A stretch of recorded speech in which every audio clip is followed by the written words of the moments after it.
17 Agustus tahun 45, itulah hari kemerdekaan kita.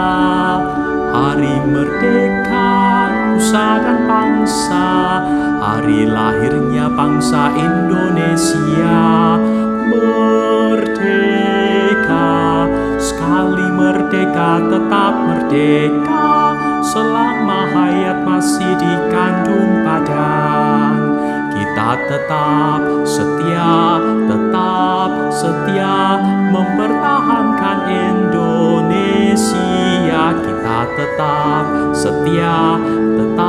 setia membela negara kita.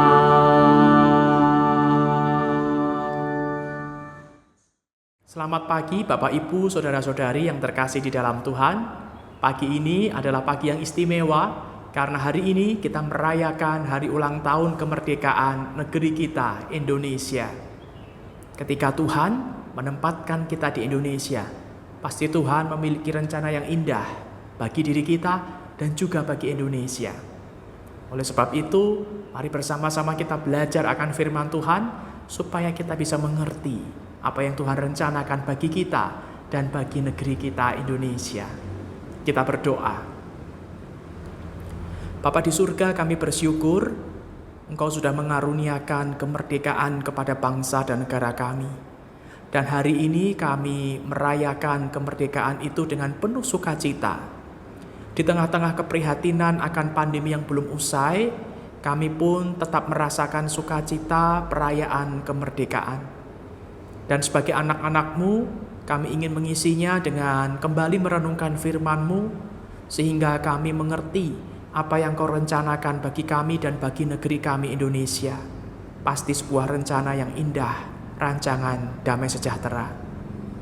Ketika kami hendak membaca merenungkan firman-Mu, kiranya Kau mampukan kami untuk berkonsentrasi, membaca, merenungkan firman Tuhan.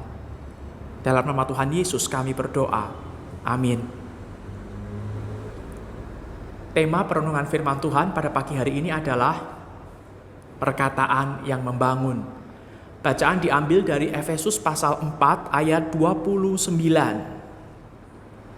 Efesus 4 ayat 29. Janganlah ada perkataan kotor keluar dari mulutmu, tetapi pakailah perkataan yang baik untuk membangun di mana perlu, supaya mereka yang mendengarkannya beroleh kasih karunia.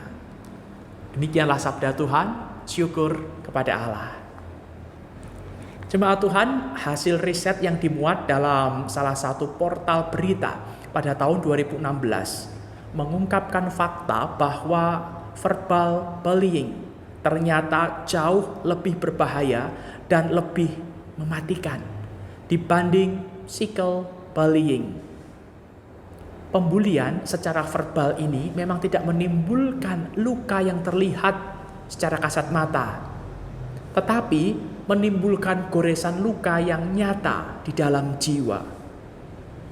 Ucapan-ucapan seperti merendahkan, menyakiti, menghina, mencibir yang dilontarkan kepada orang lain dapat menimbulkan akibat serius, mulai dari pertengkaran, perasaan insecure, gangguan kesehatan mental, hingga kematian. Tidak hanya itu, sebuah data penelitian dari WHO pun menunjukkan bahwa tahun 2018 sampai 2019 kasus kematian bunuh diri akibat pembulian banyak dialami oleh kelompok usia 15 sampai 28 tahun. Melihat betapa mengerikan dampak yang diucapkan dari sebuah lontaran perkataan, maka kita perlu sangat berhati-hati terhadap apa yang kita ucapkan. Jangan sampai ucapan kita bukannya membangun, tapi justru mematikan orang lain.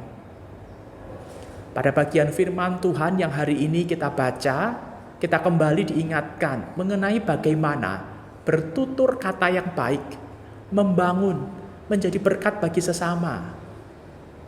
Lidah adalah bagian tubuh yang kecil, tetapi dapat berdampak yang sangat besar, baik itu dalam hal positif maupun dalam hal negatif. tergantung dari bagaimana cara kita menggunakannya. Menjadi positif ketika dipakai untuk membangun orang lain, menghibur, menguatkan, bersaksi, menginjil bagi Kristus. Sama seperti yang dikatakan oleh Paulus, yaitu ketika bertutur kata, marilah kita memperhatikan apa yang berguna untuk membangun sesama tubuh Kristus. Akan tetapi dapat membawa dampak negatif seperti konflik atau perpecahan apabila dipakai untuk perkataan-perkataan yang kosong, kotor, dan merendahkan, fitnah, dan sebagainya. Dengan demikian, marilah kita menjadi anak-anak Tuhan yang membawa dampak bagi sesama melalui tutur kata yang membangun, yang mempermuliakan nama Tuhan. Marilah berdoa.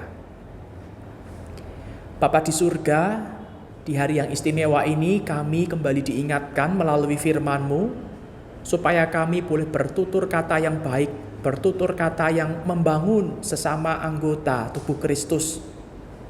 Tentunya juga tidak hanya dengan sesama tubuh Kristus kami bertutur kata yang baik, juga dengan rekan-rekan sebangsa dan setanah air. Ketika kami menjaga perkataan kami, berkata-kata yang baik, maka akan turut ambil bagian dalam pembangunan negeri ini. Tidak akan banyak orang-orang yang tersakiti, tidak akan banyak orang-orang yang mengalami salah paham, tidak banyak yang tersinggung, sehingga masalah pun boleh terhindarkan. Mampukan kami anak-anak-Mu, mulai dari hari ini, untuk bertutur kata yang baik, mulai dari keluarga kami, di tempat kerja kami, maupun ketika kami berada di tengah-tengah masyarakat. Di dalam nama Tuhan Yesus kami memohon. Amin. Selamat pagi, selamat merayakan sukacita Hari Ulang Tahun Kemerdekaan Republik Indonesia. Selamat melanjutkan perjuangan untuk terus bertutur kata yang baik dimanapun kita berada. Tuhan memberkati.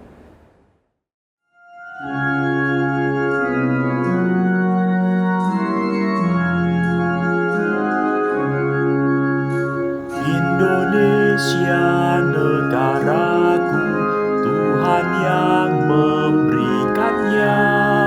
Ku serahkan di doaku pada Yang Maha Esa. Bangsa rakyat Indonesia, Tuhanlah pelindungnya dalam duka serta suka.